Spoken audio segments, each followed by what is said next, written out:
Welcome to the circle where we elevate. Nikki, Kurt, and Angel set the record straight. Open conversations every day we relate. No negativity, just a positive state.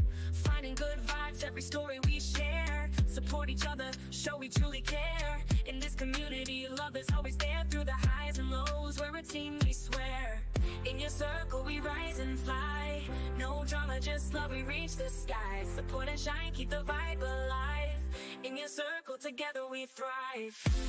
Gray Rider Reptiles offers genetic shed testing on 30 different ball python morphs, including puzzle, sunset, and clown.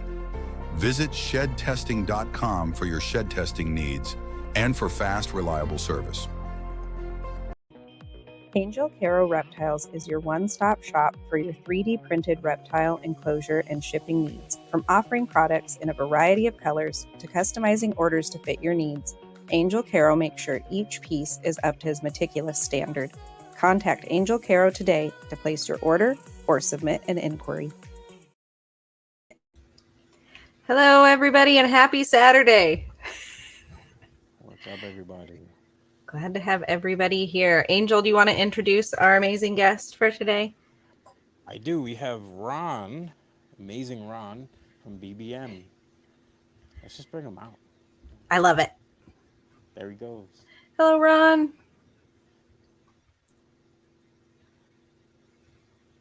Got Ron. There's Ron. I know he's there. He's there. Can you hear us, Ron? Yeah, I'm sorry. Setting up the microphone and everything. Oh, no. Don't be sorry. We thought you were frozen for a minute, and there was a little moment of panic, but we're good. Thanks for being here with us. Thank you for having me. Ron, for those that are joining us and don't know you, where do you live? Where do you call home? I am located on the west side of the island of Puerto Rico. I'm a ball python breeder. I've been actually breeding since 2012. I started my first ball python journey in 2011 when I picked up a pastel, as a matter of fact.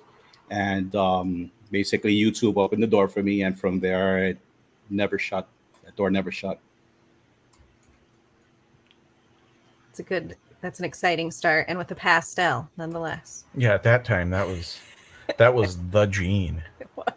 Yeah, as a matter of fact, I mean, like now it's impossible to navigate most of my collections without actually jumping or bumping into a pastel combo.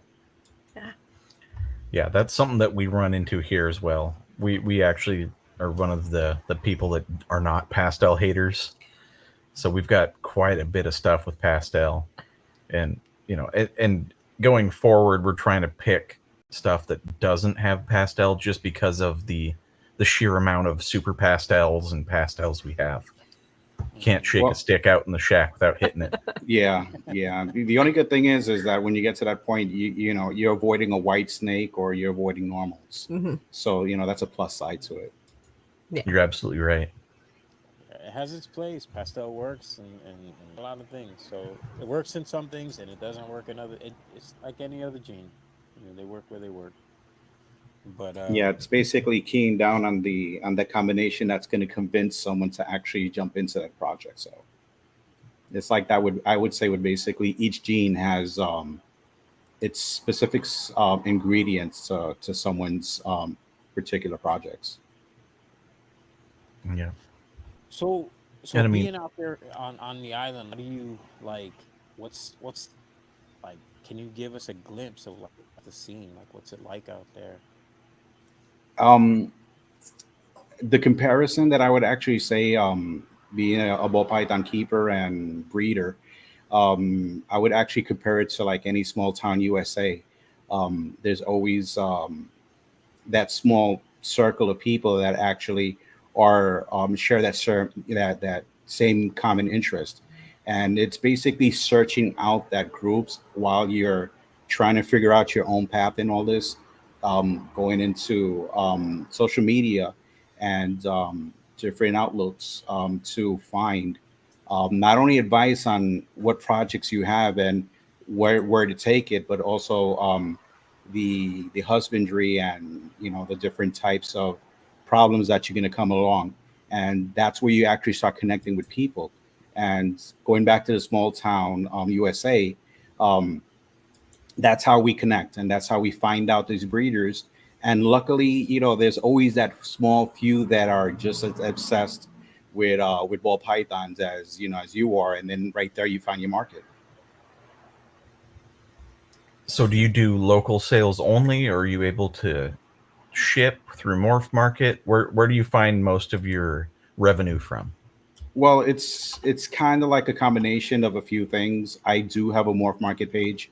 I do move most of the snakes. I have to say it's equally, to tell you the truth, because besides Instagram, besides TikTok, even Facebook, Morph Market is not solely the avenue. So we do ship just as normally as you would ship within the United States. I'll go through Reptile. I'll ship your reptile. I'll go through Redline. And basically, what I like to use those pages is because it'll give me. I love when they give the temperatures of the specific areas, and they give me a the hubs, the closest hubs to the airports of the particular city that I have to ship to. So I would use them, and we use FedEx. We've used UPS. It's been an ongoing thing for a long time. I just heard recently that now people are discovering UPS, but we've been using it as an option here. And Delta Dash is another option that we use for shipping. So I would say there's an equal balance between locally and shipping stateside. We cannot ship internationally because we have to go through a port, which would be the closest port to us is basically Jacksonville, Florida, or basically anywhere within Texas, or I think Georgia is another one. I can't remember, but I have to go through that port first, and from there. But then again, I would need the CITES. I don't need CITES here in Puerto Rico. It's Right. no different than shipping locally within the United States. You don't need any health certificates to send from PR to say like That's the yeah, that's the only thing that I actually need. I need a veterinarian certificate to actually state the specifics scientific name of the animal, because we're our atmosphere or our climate is so similar to Florida, but a little bit more better than what Florida is, because we don't have those cold spells that you have in Florida that you see like the iguanas for, hanging on the trees and in the winter. But we have perfect weather that it's very easy for most of these snakes to basically acclimate, except ball pythons, believe it or not. And the reason why I'm saying that is because ball pythons. I mean, like their only defense is balling up into a ball, and it would take years to acclimate. So once in a while, you get like an escape ball python that we hear within the channels that happens, but it's caught automatically because obviously ball pythons. It's like finding gold in the streets if you come across one, and it's always an albino. So it's a pet that actually escaped from someone. But normals, you're not going to find too many of those here. so again, so obviously no CITES really that. Um, but as far as like the shipping, let's say like FedEx and so on, would you say? I mean, obviously the health certificates that cost money, so that has to be paid for. Is shipping itself more expensive from the island? Let's just say. just Does it? just the veterinarian certificate, as a matter of fact. And this is the surprising thing that I don't want to single out a specific shipping company, because I don't want to sound prejudiced towards any of them. But I actually prefer Delta Dash only because their prices doesn't change. It's a standard charge, and it's like $79 to ship an animal. Like if I ship a box, and it could be up to like 5 pounds, it doesn't pass $79. And I have my set veterinarian that basically I contact. I message them through WhatsApp. I send them all the details, and I pass by the office on my way to the airport, pick up my health certificate. That's another $50 right there, and then basically it's like a 3-hour drive to the airport. So what I try to do is I try to do some internal tourism here and stop at some few places and pick up some snacks on the way on and back. And that basically the only downfall on that is basically the extra weight that I'm coming back home to, and that my wife gets upset because I have a full stomach. when you're talking about Delta Dash, I don't think a lot of people understand what Delta is. Um, can you explain what the process of Delta Dash?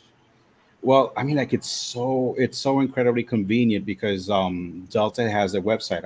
I'm pretty sure that basically everyone's already used to going on their mobile phones or even on the computer and booking a regular reservation if they want to fly to New Jersey, or if they want to fly a an exotic trip to Puerto Rico. You want to come down to Puerto Rico, you're going to book your reservations online.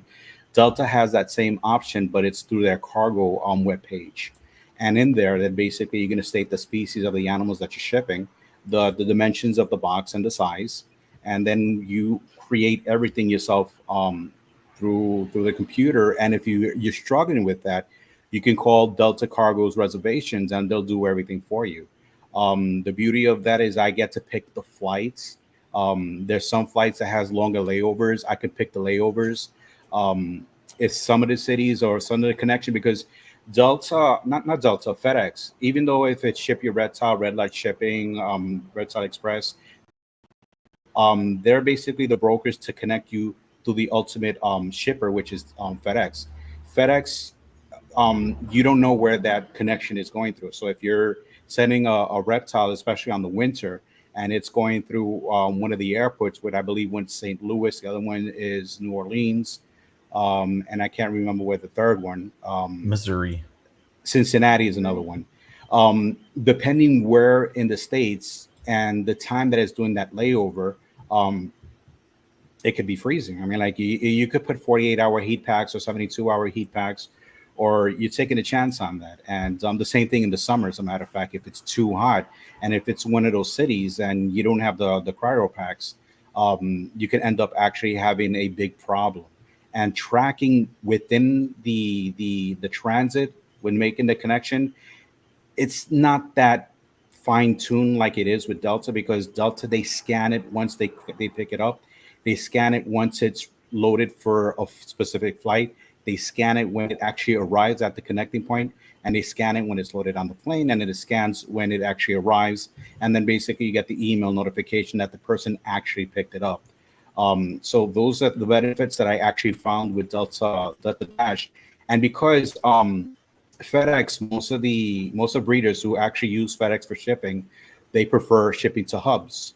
And most of the hubs, not all of them, but most of them are always within the closest airport, which is basically the same thing if I have to send to Delta Dash, which would be Delta Cargo. It would be at the airport facilities. So I kind of prefer that, because I've had the worst situations that I've had a shipment actually fly to the final destination. They forget to unload it and they shipped it back to Puerto Rico. But all this I actually found what tracking it, and I can actually see where that animal was, retrieve it, give it an extra week, and then ship it back. And basically they honor the fee that I was already paid. So that's the worst case scenario a shipper can have, is when they're shipping out and they have no control at all. And sometimes when you call a call center, you're fighting just not with the operator or the automated system, sometimes just getting someone that actually speaks, clear enough that you can understand. So, Yeah, and then, we've been on the receiving end of that that long layover when it's freezing. We had a snake come in that we had to slowly warm back up because it was out from being way too cold. Got stuck in the hub. I can't remember which one, but got stuck there for a day at below freezing temperatures. It came out all right, but Yeah, yeah, it was terrifying. Yeah, I got to say that basically I prefer receiving an animal frozen than actually overheated, because there's no way coming back from a snake that's overheated. But you just hit it on the nail. Just thaw it out. And I've heard so many stories. As a matter of fact, my heart goes out to a shipper from New York. As a matter of fact, that she reached out to me that she shipped a snake to someone here in Puerto Rico, and the person that received it was the person's spouse. And usually sometimes the spouses are not that involved in the hobby as the main person that actually is, so they don't know, or they have that fear that they'll do the favor and pick up the box and they'll just leave it like that. The thing is that when they received it, they assumed that the animal was dead.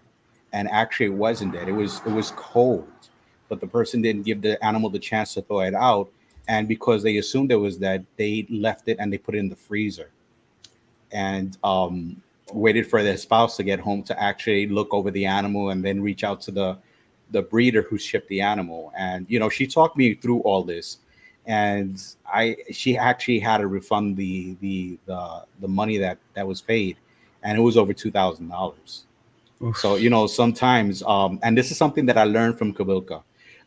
Whenever I actually do any type of transaction, I wait at least 6 months just to make sure there is no issues before I even touch the funds of whatever transaction I've actually done, because it's Yeah. hard. I mean, like, as a breeder, I mean, like, you celebrate that time when you actually are able to move on your animals and basically finish a transaction, to basically spend that on your running operations, to find out that basically you jumped the gun, and then you have to actually try to make Refund that back. up to it. And the problem with that specific point is that the person did not know, and they assumed that the animal was dead only because it arrived cold. I've received so many animals that within the winter, they sometimes, because you know some airports, because we're in Puerto Rico, we pass the 89 degrees most of the times. So some shippers, they're confused about using a heat pack or a cryo pack, and they'll just basically send it with nothing. So when we receive it, obviously it's cold, and the animal literally, you can see it slowly warming up and start flickering its tongue and basically trying to acclimate to that. And that's something that I already know for so many times that I receive it. But other people may not know that much, and they'll assume automatically that they received a dead on arrival, and not giving it that chance to actually thaw out. Like I said, I've heard horror stories when it's actually the opposite, and there's no coming back from that. Yeah, because once they heat up, man, there's no killing them. But I think another thing too about the Delta Dash, that's something when you ship through that receiving end, you pick up your snake at the airport. You have to go to the airport to pick up the snake. Yeah, So it's yeah, not even it's at like it's a hub, like a it's FedEx hub or anything. You go right to the airport to pick. yeah, it's the same thing. It's the same thing actually with FedEx. We have to go to the airport to pick it up also. So of shipping and receiving, we have to go to one airport, which specifically is the San Juan airport. Even though we have three airports here on the island, the San Juan is the main airport that actually deals with receiving and shipping. But, but like right now, Jeez. is this like a big time for a lot of stuff getting shipped in and out? It all goes into everyone's breeding season, and there is a highs and their lows. And as a matter of fact, it's the exact same thing with the scare in the market. A lot of people, they are actually worried that the ball python value is depreciating when we're past the ball python breeding season, and I'm talking about the egg hatching. I'm pretty sure that you notice this also, but you see there's like more enthusiasm when people are hatching things out, and that's when people are actually buying more. And then you have that breeding season where nothing is hatching, you're just breeding, and there's not that much of an interest. So that's when you see that spike of actually demand, and then you get the low demand. So when there's nothing that is hatching, there's no egg cutting, there's nothing exciting that actually motivates someone to actually buy. That's when basically it kind of slows down, and you only rely on those breeders that are really, really into this as a breeder, not as a collector, and they're just basically looking to take that time to advance their projects. So right now they're still hatchling, and there's still people cutting eggs. So we're still in the highest point of actually selling off snakes. Usually by February to March or February to June, that's what I'd say is the slow points. I would agree with that. Yeah, it's about the same. Because a lot of people, they'll or like something a lot of breeders do. They do like year round breed. They got babies all year round. I do seasonal. You do seasonal. Is that something that is just kind of like normal on the island? Like, is most people just doing seasonal stuff there? Everyone, as a matter of fact, everyone does seasonal. And just recently, I've been trying to do year round. And to do year round, you have to maintain a controlled environment, and that's something that takes a long time to actually get the snakes acclimated to that point. And what I'm doing is I'm maintaining the room temperature at 79 degrees constant. And with that, knowing here in Puerto Rico, we have like our heat spells.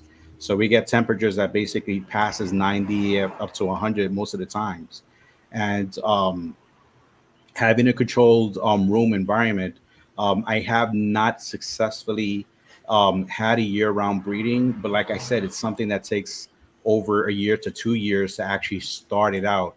And I'm on my first completed cycle of a controlled environment, and I'm noticing that I am getting basically large follicle growth within the 20s. Now, when basically this season is just barely starting. So when I actually see snakes on eggs in January, then I can say I actually completed that task. But everyone And else, it's basically seasonal. you use an ultrasound. It sounds like as well. Yeah. I have the whole shebangs, ultrasound machines. I have heated ARS racks. And basically the back is at 90 degrees, and then like I said, the ambient room temperature is within 79. Basically I would top it off to 80 just because of the back belly heat. Yeah. Yeah, we have a couple females that they just, for whatever reason, when they build their follicles, they go later. So they'll be laying here within the next month or so. Yeah, and that's the other benefit actually that I not too many people. I mean, like, I guess when you're that serious and you really, really want to take the full potential of breeding and try to better your odds, you have to use everything that's available out there to minimize not only bad clutches or slugs out or even overusing a male. The ultrasound machine is one of the many essential tools that's needed um, to have a really, really successful breeding season. Yeah, that's something that we adopted into our breeding very early on. Is we just went straight for the ultrasound. Being new to everything, it seemed like the best option for us, and we would recommend it to anybody starting up to just bite the bullet, buy once, cry once, and spend a couple $1,000 and get it. Yeah, it pays its way in due, in time. It's like no different than when you're investing in a high-end snake. You have to go through the process of actually breeding, raising up. As a matter of fact, I'm sorry, that's in reverse. You have to raise up that animal. And if you don't raise it up correctly, or if you overwork it unnecessarily, that's when you're going to wish you had that ultrasound, because basically it's going to give you better results than basically trying to guess the outcome of that specific, investment you did with the snake. So in the long run, the ultrasound definitely pays off. Yeah, yeah, I would agree. I Yeah, I, I let's. agree, and I don't even have one yet because I'm still too damn old school. I gotta get one, but I don't- but I still do reading. I have a relatively small collection, as far as a lot of other people. So I still just like hold and feel and look, and I don't know. I'm weird. I'm just like, okay, I have it. I But know it. that's And the then way you've always done it, so it makes it's sense. just yeah. I feel it's hard for me to like do anything else. However, I'm not opposed to getting one. Just thinks I should probably get one, and they're in um they're not expensive. Wait a second. Wait, Chris. Oh my God. Wait. Let me give Chris.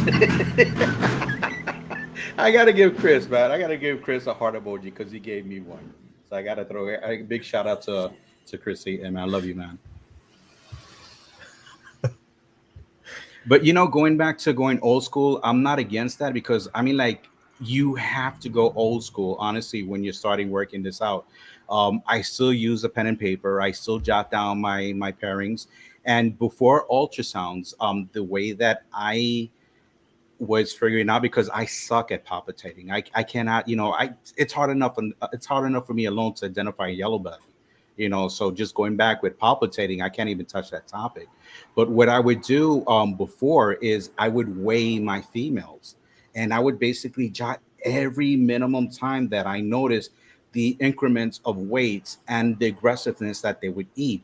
And I would go off of that to assume that she was developing. So obviously, I'm going by the weight, I'm going by the size and the girth, and I'm going by the frequency that she is devouring her food to basically assume, and then hopefully see if I'm lucky enough to catch an ovulation when basically you get that swelling, and then basically count from there the time from the shed until the eggs laid.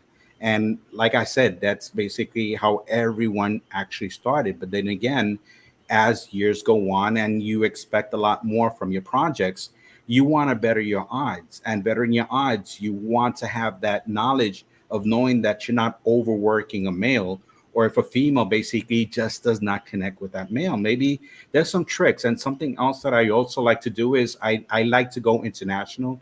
And when I mean by international, I will go on every YouTube channel there is, regardless if I even understand the language or the way they're talking. It's a universal language when they're saying pastel, even if it's in Chinese or Arabic or whatever. A pastel is pastel. um, but the way that they are, the techniques that they're using, I find it that maybe I could take something from that and apply it to my breeding to see if that'll either help me with follicle development, or a male that basically is not basically starting out the way he should. And that's the male that I actually want. I don't want to use another male. I want that one specifically that does not want to lock. And YouTube is a good tool through different channels, and I get ideas from that. Yeah, I like that you mentioned that because I watch videos in Japanese, and I understand. I swear, like Shockwave. You ever heard of Shockwave? Yes, definitely So they subscribe to that guy like big time. his stuff in Japanese, but I swear I understand everything he's saying. I don't know why, I don't know how, but you just you just know, like you could tell, like even the little bits here, you're like, oh, okay, I know what he's talking about. But then sometimes he'll have it in Japanese, and then he'll have the in English right underneath Yeah, it. he just recently started putting subtitles on the bottom with English, but before that, Oh, his okay, earlier okay. channels, yeah, his earlier channels was just full Japanese. But there's a German breed, as a matter of fact, that also is doing that. That's starting to put subtitles. So sometimes you're lucky that you get a YouTuber that does incorporate subtitles in English, and then you could just go off of that. But then again, like I said, a pastel is a pastel in whatever Yeah. language, so you could just pick that up And it's easily. cool. It's cool to see what they have in their collections too, because there are subtle like nuance you'll even notice, and like really, the pastel though, that's a nice pastel, or like the crazy looking yellow belly, and all their yellow bellies in this guy's collection look like that. You know So what it's it great. is? Just like we have the variations here in all of our collections, they have variations over there as well. You know what it is, and this is something that I actually picked up on the Indonesian. I don't know if you ever heard of David Suarez, Hmm. David Suarez Reptiles. Well, he basically was working lavender so hard because and just a side note, I did a collaboration a few years back with other breeders. One was in Indonesia, and the no, it was no, Indonesia. Yeah, Indonesia. One was Indonesia, and the other one was in England, and obviously Shane Kelly. We were called basically that little group was like the Four Horsemen. And something that we would always talk about is how we worked with what we had to work with. And going back to Indonesia, it wasn't easy for them to basically receive snakes stateside or even from Europe. They would have to have the snakes quarantined for 30 days before a person can pick up those snakes. So what happened is that because it wasn't that accessible, most of the ball pythons, they had a line breed. And line breeding, basically, that's something that a lot of breeders, even here in the States, they're not doing as much, and they're losing that potential of line breeding because what you're doing is you're cleaning and you're perfecting that specific morph. And going back to David Suarez, he did that with the lavender albino. And as a matter of fact, Rob Barclow from Royal Balls, I believe it is, in Malaysia, he's done that with the Enchi. As a matter of fact, he has a beautiful line on which he calls the Iron Man, and that Enchi is so perfect. And I gotta say, I mean, like, it's just my personal opinion, but Ozzy's done the same thing with the Orange Dream. That we kind of see the high intensity Orange Dream, but I kind of feel it's the same results as where we're seeing in Asia, that they're forced to line breed continuity because they don't have Absolutely. fresh stock. Absolutely. And that's the thing. You're Like, you talk speaking about line angel's breeding. language. Yeah, exactly. I was gonna say, you talking line breeding. We can talk all day because I believe that's the next point. That's the next point. We can get a million genes, put them all together, it doesn't really matter. But if you're working a gene and you're really working it through your system, and you're keeping back the niceness of the nice, and you keep, like, that's the that's the point. Again, you could have really nice stuff in your collection. You put the stuff, and you're gonna have nice stuff. That's fine. But when you're really, like, focusing on a gene, like he's focusing on the Enchi gene, certain people focusing on specific genes.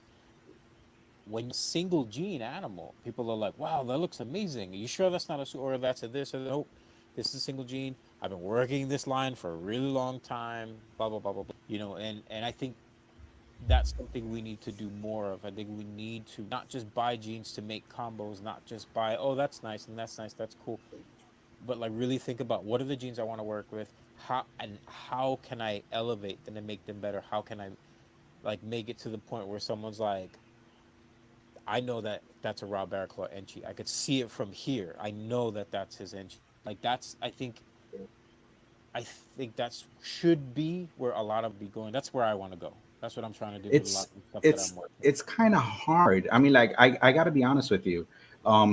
If I have, just to give you an idea, I have a beautiful orange dream in my collection that they are vividly bright. I mean, like, I know there are other traits in it. Basically, there's a lot of heads in it. I'm working hard on different recessives, and recessives, they do have an influence in color and pattern in the head forms.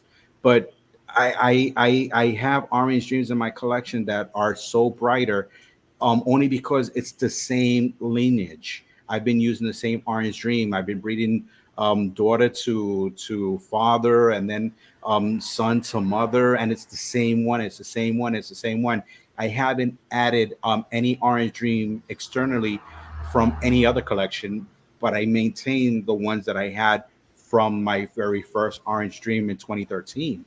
And I've noticed that it's a lot more brighter. And I've had people stop by and they look at my orange dreams and they're like, "But is this the high intensity orange dream?" I was like, "No, it's just a regular orange dream, head clown or head VPI exantic or head whatever."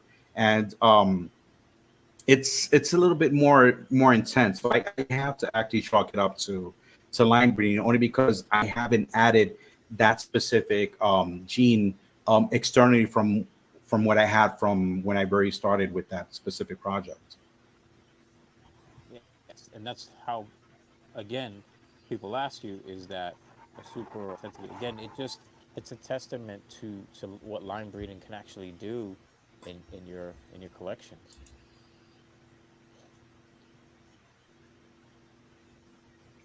It's true. Yeah, and it's and that's the other thing that I gotta say, because I'm a hoarder, and I hate that term, but I'm a hoarder, and I noticed that when I go to feed my snakes, sometimes I just can't catch up, and there's so many projects that I can't actually get off the ground, only because I have that many.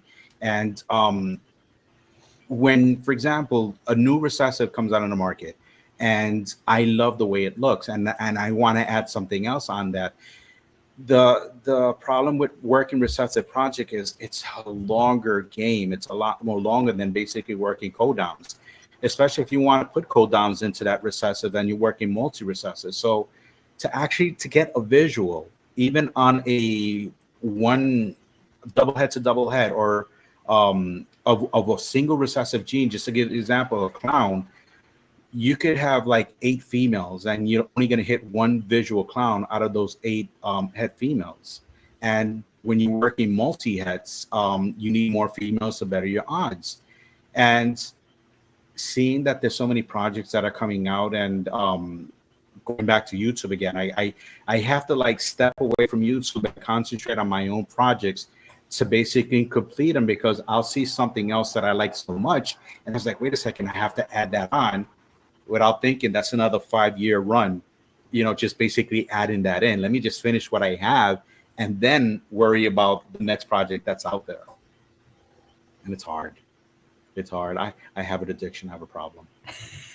Yeah, I think we all have this very similar problem. Yes, we do. And we just went through and did basically like a complete retool last year of our collection to refocus, and it was I think we moved out 40 animals. So we basically halved our collection.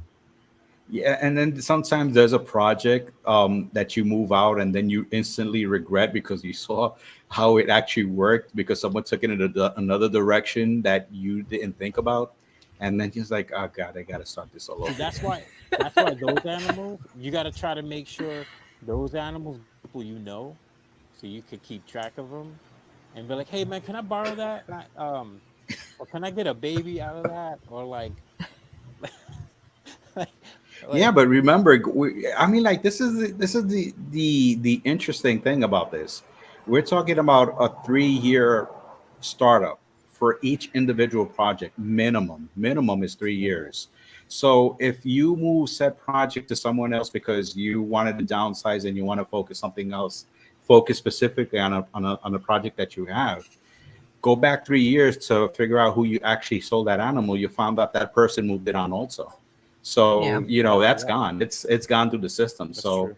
then again, you have to go back and you're like, again, regretting, those past. But then again, wow, I think that's why Ozzy is who Ozzy is, because he focused specifically on one specific project and then he expanded from there, which is the Orange Dream. He's taken that in so many different, he's like years so far advanced with that specific project, to the point that he already has it as a high intensity because he's stuck with that specific project. So I guess, I got to say, if anything, Ozzy really, and even trimmed it down to work that specific project to better it. So that's really hard to do in this day and age when you're seeing so many great combos, especially hitting up a show when someone's unveiling an Exantic Desert Ghost clown combo, and then they added on another recessive just to make it, make that impact. And you're thinking, oh my God, I got to start with heads. It's hard. Quad heads, like all of that. Yeah, it's definitely tough. But to kind of piggyback on the Orange Dream thing, what Chris Herndon did with High OD. The Scrambler? No, with High OD, with Chris Herndon. Okay. Well, yes, with the Scrambler, that's another thing. But if you look at other High ODs, you look but you look at Chris Herndon's High ODs, they're just incredible. Hands down, there's I don't know, man. Like Ozzy has amazing, obviously high OD, but I have to say, I think Chris Herndon's High ODs are better. And again, that's just an opinion thing. And it also, there's about his that just kind of catch my eye a little bit more. They're incredible. Yeah, and thank God for shed testing. That's another thing that actually it's another tool to better define the projects that you have, because you're always going to get that mystery clutch that you have no idea what you hit on, and then from there you want to pick out which you want to keep back, and having the benefit of shed testing. You could just hand pick after you get the results what you really want to work, and then fine tune. And basically, ball pythons, they're tricky. They can actually give you a name in the hobby, or they can set you back a lot. It's basically how you take hold of it. It's like riding a wild bull. At one point or another, it's going to throw you off. But the longer you hold on to it, basically, the more people are impressed that you're still, hanging on to it. So shed testing actually does give you that benefit, because you're holding on more to a specific snakes and finding out what you're working with, and then from there building off of it. So I mean, like, there's another helpful tool right there. Yep. Shout out to Charlie, Absolutely. shedtesting.com. Send your Thanks for shed, taking bro. all our sheds, Charlie. Exactly. Yeah, You know, I'm like this. I'm before like that, this. Waiting every day. You have no idea. Every time I see Charlie putting something on Instagram on his reels, I'm just waiting for that monsoon one. I'm like, hey, Yeah. any day. It's any day, and I'm looking at that, and I'm just waiting for that. I keep forgetting. I gotta send a bunch of stuff out to him. I got some like vanilla stuff I want to send to him because definitely need that. I would like a vanilla test, vanilla fire test.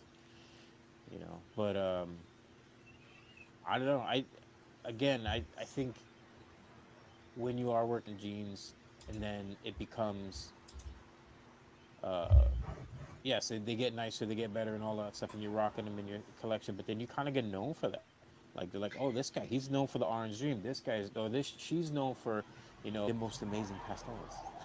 Yeah, remember, I mean, like, when you think about it, that's why I have to go back to small town USA, and that's how I consider what Puerto Rico is, because if you are consistent with a specific gene, I mean, like here in Puerto Rico, I'm known as the dreamsicle guy, and that's something I started in 2015 off of Hetz, and that actually helped me a lot. It actually cemented my name locally here, that people started knowing me through the grapevines.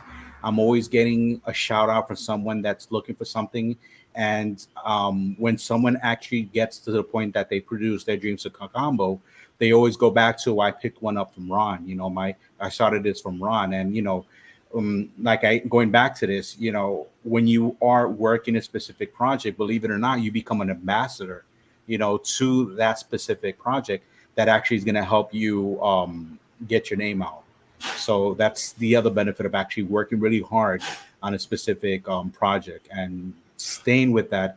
And even though I gotta say, I don't want to miss the chances or the odds with other projects, but if you take on too much, it's going to take longer to actually even the first one just to get off ground. Yep.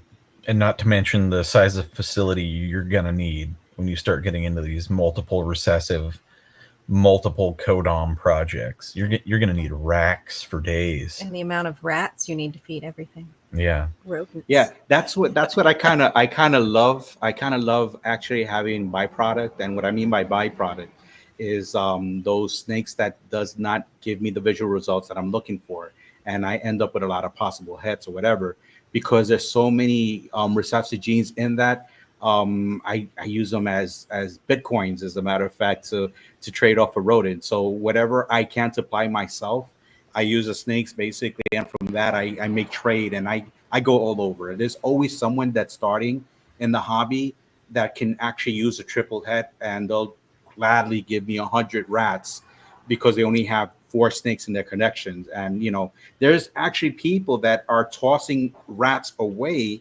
because they're growing so quick and they don't have the amount or the people to connect to actually sell them off to. So I had this one person that was telling me that he had to kill off at least 200 rats weekly. And when I wow. caught that, I was like, no, no, no, no. Let me put you in place. Let me give you a lavender, or let me give you a piebald. You give me these snakes. You give me all those extras. I will gladly take them off your hand. And those rodents, what I do, because like I said, because I've been at this a long time and I have a larger reach, I also use those rodents to buy rodent food. So if I have someone that actually is a distributor for rodents, obviously, or rodent food, which we use FRMs here in Puerto Rico, Mhm. that person has a large collection and he needs to feed his snakes. So I'll give him 200 rats, and basically I could trade off 6 or 8 bags of FRMs. So it actually, you don't see the cash sometimes, but you can use your byproducts to actually help you basically take care of the high maintenance of keeping all these animals. That's a really good professional tip. that a lot of people don't think about. Yeah, that's a lot of movement of stuff, and there's a lot of like little things here and there. But if you have if you've got that sort of supply chain idea like ready to go, and you know that one, two, and you can get one, two, and three, or like, and then move that on to ABC, and then you're clean, and you made a profit. Like, if you're willing to do that, and that's the problem. It's being able to do it. It's also about even like having the vehicle and the vehicle space to move product back and forth, and if you're able to do it, not doing it every week, but if you're able to do it here and there, why not? Why not some babies, get some rats, get rats for yourself and some food, and that's great. And when you think about it, because honestly, what you're doing is it's like I kind of call it the circle of life in the ball python hobby. Um, you can only grow if the person next to you is also growing. So there's a lot of benefits that you could get from that. You're helping someone starting out. You're giving them projects that, maybe it's out of their reaches, out of their means to actually achieve. And they have these extra rodents because this is the thing: rodents will produce every 21 days. I mean, they will produce large litters of pups. You'll have 16 to 18 pups, and you only have 3 snakes, and you're like, oh my god! And they grow quick. They actually grow quick. So when you look and you only have 4 or 5 snakes, and you have 24 rats that all of a sudden are jumbos, and they're already reproducing again, it's hard to basically to maintain that. So that excess, you got to make that trade off, and basically everyone's going to win. They're going to get into projects that they're going to help. Then they'll balance out their I would say overload of rodents, because now they have snakes to actually meet up. I make a joke about this a lot, as a matter of fact. When I have someone that tells me that they have excesses of rats, I always tell them, well, that means that you need more snakes. And when I hear someone that says that they have too many snakes, then I tell them, then you need more rats. So there's always a need. So basically just fill it and benefit that person. You're also going to benefit, and it's going to actually help, grow that small town city to basically a metropolis. And you can get more people actually into this. And at the end, it all's going to come around to you anyway. Yeah, it's all building connections. It's all Yeah. connections, really, and that's the part about it.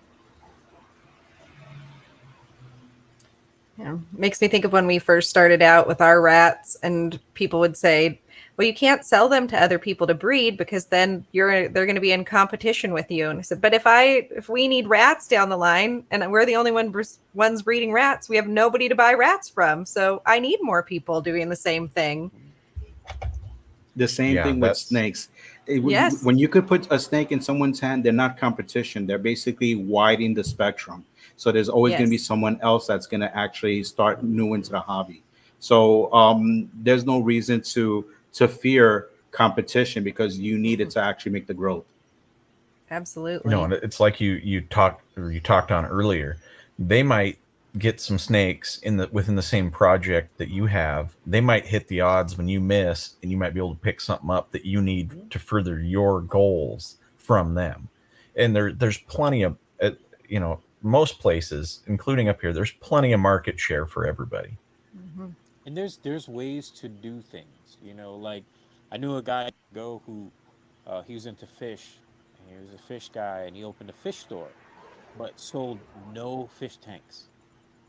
He sold zero, and he said, "Why am I going to sell fish tanks? I can't sell fish tanks cheaper than Petco. I can't sell fish tanks cheaper than PetSmart. I can't." He goes, "What I can do is give people really good fish. What I can do is give people really good, service and information." And that to me is something that I think a lot of people have to stop and think about. Like, you don't have to be as or better than this person, or you don't have to compete. Oh, I have to do everything. Oh, they sell all. I have to. You don't have to do that. There's a chunk of the world sitting in for you. Just take it. It's yours. Do what you want with it, but don't feel that you're in competition with anybody, because we all know if we had an entire room full of python breeders, if the entire show was nothing but ball pythons, we'd still sell ball pythons. Yeah, Whether it yeah, was good definitely. weather or not, we'd still sell ball pythons.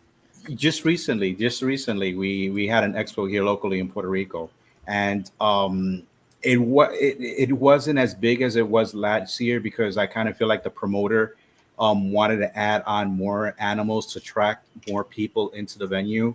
But then again, if you get more people coming in, you're going to get people that actually are not relatable towards reptiles, and it's going to be a harder sell.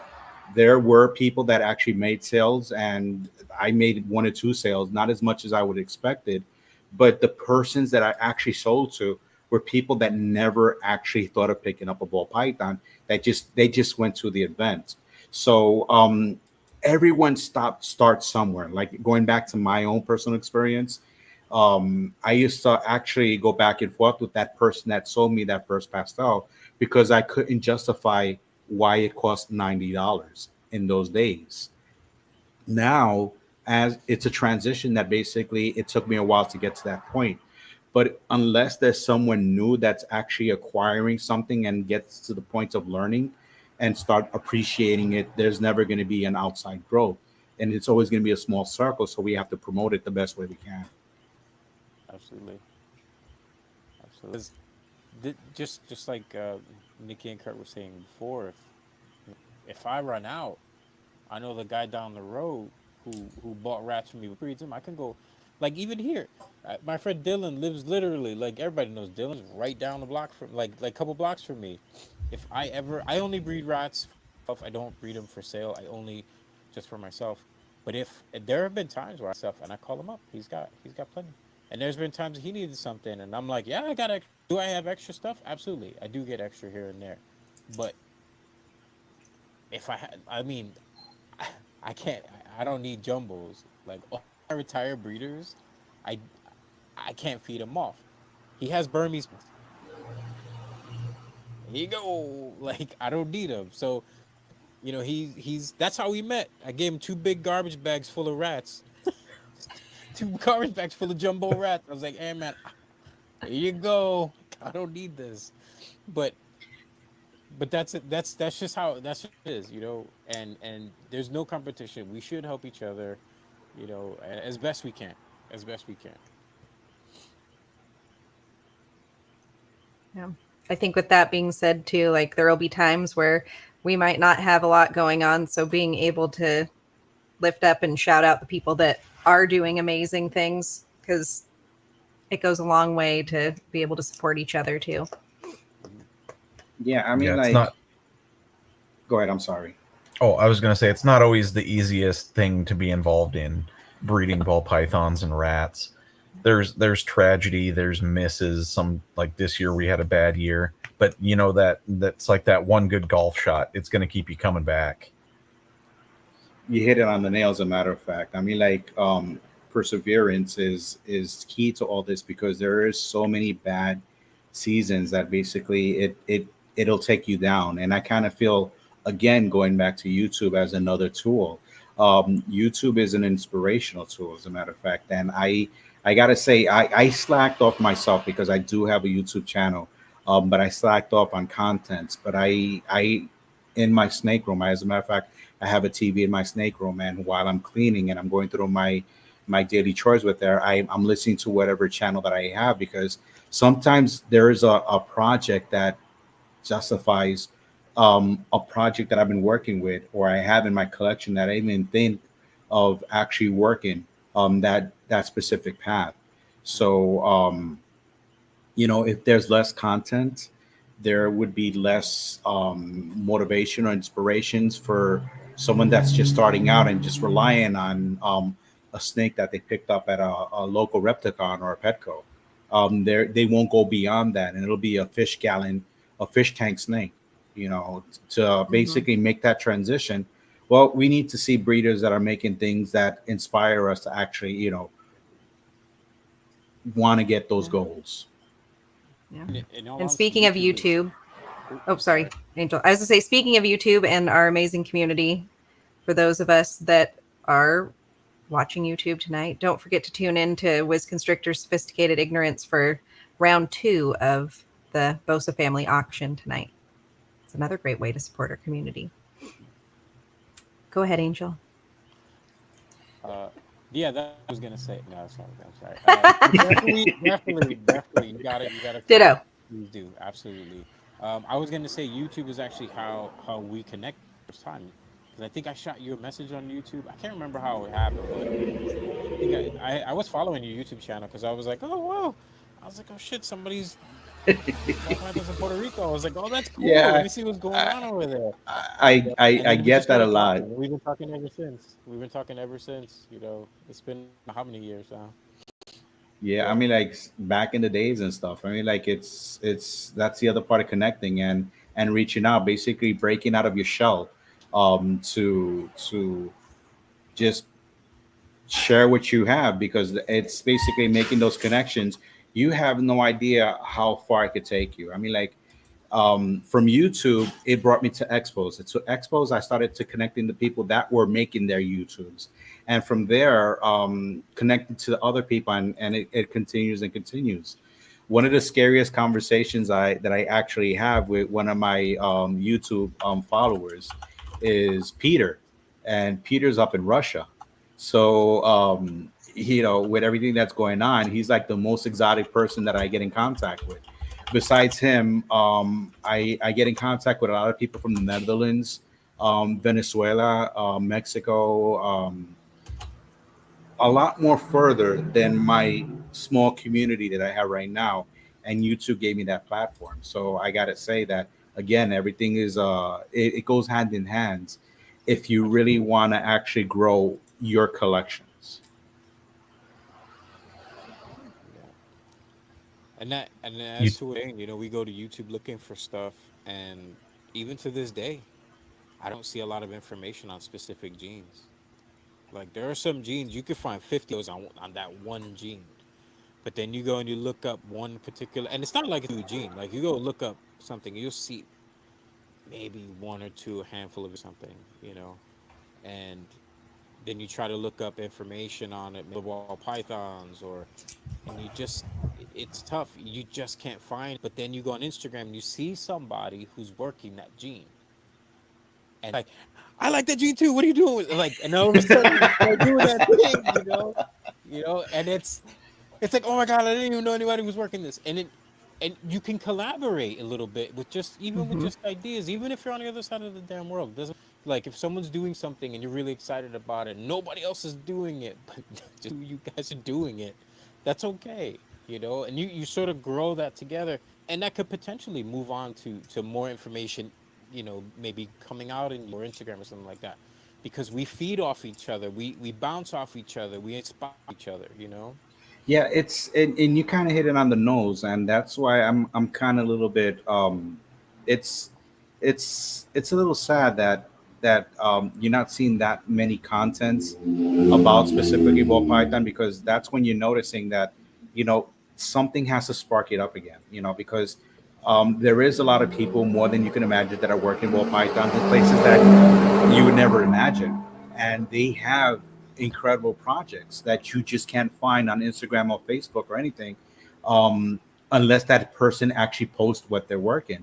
Wellable Python was one of those platforms that basically, unfortunately, for whatever reasons, it's not updated like it was when we were starting out. A lot of people using that as reference to help ID snakes, and basically get an idea. We use Morph Market to basically get an idea of pricing now, and there's some combinations that you can't even find on Morph Market to basically get a best idea of what you could price your animals on. So we need basically people flooding, this information. But then again, it's a growth process. So we got to. That's why I talk about being an ambassador, and show what you're working with, because these are the things that's going to motivate other people to basically do the same thing, and that's how it's going to start growing back again what it used to be before. Hmm. And it's not like we can't have outdated information, because that's what's out there. Because if we look up a video like how to identify yellow, we're gonna get Justin Kabilka's yellow belly video from 12 years ago. Yeah, with the glasses and everything. Yeah, Mhm. like we're gonna get the hmm old school video, on the little handy cam. So like it's and there's nothing wrong with that because the information is there. But we're talking about colors, patterns, genes, all of this stuff. we have much better cameras, we have much better lighting, we can explain things a lot better. Obviously, genetic testing, we have all this stuff. We definitely need a better universal way for everybody to either identify or have people that can identify in a way. You know what I'm saying? Like, it's hard to explain it, but when But you at the on the flip side of all this, that's what makes this exciting because, as you know, a new gene pops out eventually at one corner of the earth, and they're trying to actually, like you at one point that you said about marinating, they have to see how it's going to interact and if it actually is a gene that can be brought out and identified as something new. And the mere fact that these ball pythons, they have those potentials of surprising us every single season. That's something that motivates you, but you have to also motivate everyone else with this because that's what's going to generate a bigger growth. That I really feel that is really needed. I think think that we people need also a get intimidated with the. Oh, we just like to talk at the same time, Angel all and right, I. go ahead. Angel and I will just have a show where we talk at the same time. Your audio. I was gonna say, I think people, I think people get intimidated about making Morph ID videos, but I think if more people did it, because our different collections have things that interact differently, so I think if more people were brave enough to put it out there, we'd be able to see a lot of really cool stuff. Like we have some, I can't even think of what it is now, but our male was supposed to be het pied.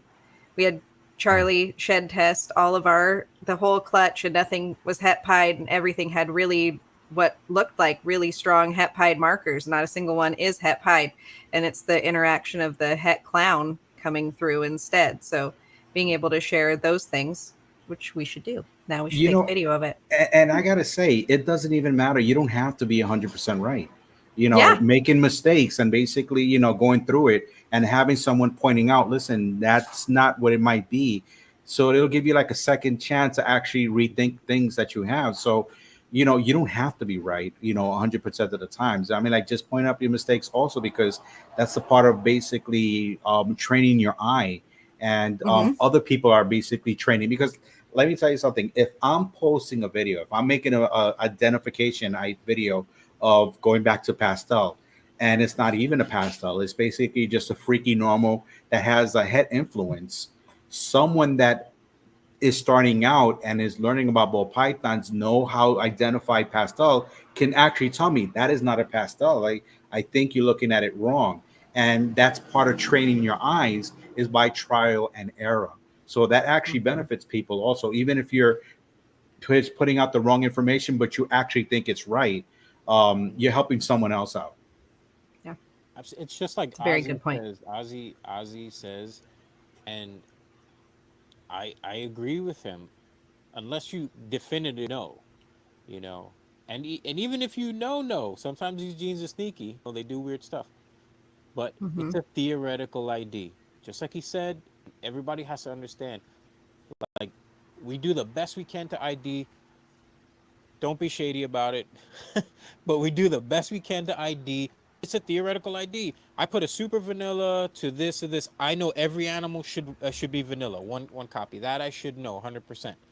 Now, does it have yellow? I'm not sure. Does it have this? Does it have that? I'm not sure. But it sure looks like it patched them in the past, and they were definite. So theoretically, I believe it's this. You go by the odds of what it could be. You can go by your experience, take pictures, ask questions. It's okay. If you're not sure, you put a picture out Shed there. tested. Shed Shed test tested. it, 100%. Yeah. Yeah, shed test it.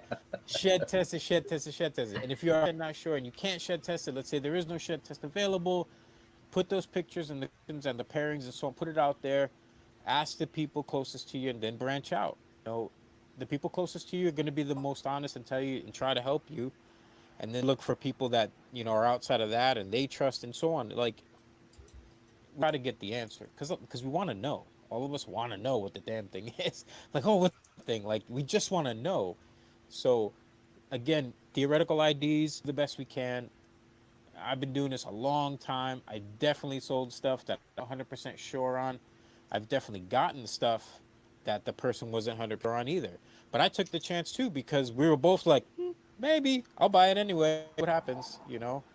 And whether it hit or didn't, the point is, I knew what to expect. I was either gonna get it or not. It's either in there or not, you know. And again, we are a lot lucky. We're very fortunate to have testing now. Yeah, So it's it kind of goes back to that saying that says what others people's trash is others people's treasures. mhm, I could go off the name. I mean, like John Jensen, Ozzy, Barnhart. They saw something that someone else didn't, and absolutely. basically they lucked out because they had that eye. Justin Kubilka, he had that eye. Billy, he had that eye. So sometimes, you might be that lucky person that someone produced something that they just can't figure out what it is, and they don't want to dedicate the time on that. And you're lucky enough to pick it up, and then you find out that you just came up with something new off a pickup. Hmm. Very true. Very true. Oh, Yeah, you had mentioned one of your projects. Do you want to talk about a couple of the projects that you're working or long term have been working? Um, I'm basically working multi recesses. I when I first started working ball pythons, the idea was basically stacking as many codoms as you can, and I wasn't actually looking towards recessive, but that's how it was at that time when the transition of how everyone was working project transitioned over to recessives. I started working multi recessives. So right now, I'm working specifically with monsoon, but I'm working that with multi recesses. I already have triple heads, monsoons, desert ghosts, kryptons. I also have it monsoon with clown, but not the visual. I'm talking about the head versions. I mean, like if I had visuals, I mean, like heck, I'd have a better quality audio and camera. But great. I'm working everything with head. And besides that, I'm working puzzles, desert ghosts, hypos. I'm breeding, as a matter of fact, that right now I have five females that are breeding for the triple visuals. I am also working DPI Exantic Desert Ghost Clowns. I have four females for that projects. I'm working with the Lavender Albino Clown Pieballs. I keep missing on hitting the triple visuals, but I'm getting a lot of doubles. So basically, I have a lot of doubles there that I'm breeding back to the original females that are 100% heads. Basically, trimming down to basically get the visual male that I need to then basically limit down the amount of holdbacks that I have for those projects. So every project that I have that I'm working with, there are a lot of heads and they're multi recessives. I have triple and quad heads, and I have over 300 snakes. And like I said, I'm a hoarder, and I'm just trying to get the visual male to limit the amount of other males that I have as backups to basically work down the females and then get to the visuals, and then from there trim down the fat. So that's basically the short of it. And that's a perfect way to synopsize your collection. That should be everybody's goal with multiple recessives. Get that visual male, hope for a couple codoms that you really want in there, and then put that back to everything you have. Yeah, Not because you already did the hard work raising up the females. You just need that male, and and once you get honestly, that male, it's you get those multiple recessives, and like, don't fear them. Like I think a lot of people see, oh, it's normal by multiple. You can have an entire rack full of normals that are multi recessives and produce incredible animals. And if you remember, that's how Ben Rennick started. It was all heads. He had heads. He had possible heads. He had he had some of the like long shot possible had 30%. Like he just kept buying them up. He bought tons and tons of possible heads, and eventually just did that. Kept what proved out, got rid of what didn't, or things that just didn't have what he wanted, and eventually just he threw a wide net, tons and tons of hets and multiple hets, and then eventually just whittled that shit right down to everything that he yeah. created. The majority of my connections, they started out with 50% heads. Now with the benefit of shed testing, and I don't want to be redundant about that, but basically it helped me trim that fat. So I don't fear working 50% head. As a matter of fact, I welcome it because it's the cheapest way to actually start working a specific project. Because I got to tell you, I mean, like, there's no way possible that I can afford a visual desert ghost monsoon puzzle. There's no way I could get that, but I'm starting working with the 50% heads. As a matter of fact, the 100% heads to get the 50s, and then until shed testing actually helps me to trim that fat, the best thing I could do is raise up the females and then work off from there. So eventually, it's going to trim down, and it's also going to help me to move off those byproducts to basically trade off for rodents or a rodent food. So you're not going to lose. But the thing is, because shed testing does exist, we don't have to go that old school to actually raise everything up. Right.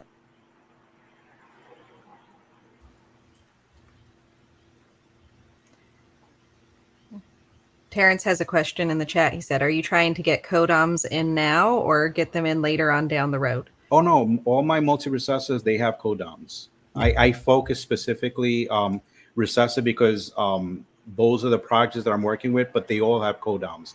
I have chocolates, I have leopards, I have yellow bellies, I have black pastels, I have acid. I have so many different codoms in those multi-recessives that my main focus basically is it already has that codom worked in it because, like I said, going back with the 50% heads, I'll take 100% head of one and put it with a codom that's multi-codom to basically work those 50% that has the multiple codoms, and then basically grow that up. It's going to help me out. And basically, like I said, the only problem that it's really hard, but I try really hard to navigate around is the leucistic complex and obviously the pastel complex, because pastel does not work good with sunset. It doesn't work good with monsoon. So those are like things that I try to avoid when I'm working specific projects that I know it doesn't work in the long run. But it does, for example, with desert ghosts. Absolutely. Well, Ron, we really appreciate having you on here with us and taking time out of your Saturday to join us all the way from Puerto Rico. And we want to give a huge shout out to Terrence and Keisha from Keys Constrictors for putting on the BOSA auction last night and getting into it again tonight on Wiz's channel with Ro. And we hope that everybody will tune in just a couple hours over there to help support BOSA and his family during this time. Angel, you have any parting words? Don't forget to get your sheds tested. Test your sheds. Where to go? Test your sheds. And where can we all find you? Let everybody know, or is the best place to get in touch? I have to say Instagram is the easiest way. BBM_reptiles. Once you hit on Instagram, you'll basically go into my bio and there's a link tree, and it'll basically spread you through all the social media platforms that I have: Facebook, Instagram, TikTok, YouTube, 2 YouTube channels, one in English and one in Spanish. Believe it or not, I'm trying, and this is a challenge, but I wanna face it. I want to do one in Mandarin. And I just figured, you know what? I don't even have to speak Mandarin, but if we have Japanese, European, and they're putting the English subtitles on the bottom, why can't I just put the Chinese ones or the Mandarin ones? So that's something else that I want to do, just to basically, widen the net, like they say, and just basically get that in there. So that's something else that I want to play with. But like I said, BBM_reptiles. From there, you'll see the link tree, and from there, it'll spread you to all my contacts. Very cool. Awesome. And we put the information also in our description below so they can find you. All right. Thank you, guys. And we hope everybody here has a wonderful Saturday. And thanks for joining us this weekend. Thank you We'll very see you much. next Stay Saturday. safe, everyone. Bye. Through the ups and downs, we stay strong. In your circle, that's where we belong. Lifting each other all day long. In this family, we can't go wrong. In your circle, we rise and fly. No drama, just love, we reach the sky. Support and shine, keep the vibe alive. In your circle, together we thrive. Open minds, open hearts, that's the way we roll. Cheering for each other. That's our ultimate goal. Embrace new ideas, let creativity unfold. In the circle, every story told is gold. Positivity reigns, we chase the light. Through the good, the bad, we keep it tight. No room for drama, keep the vision bright. In your circle, we're soaring to new height. Through the ups and downs, we stay strong. In your circle, that's where we belong. Lifting each other all day long. In this family, we can't go wrong.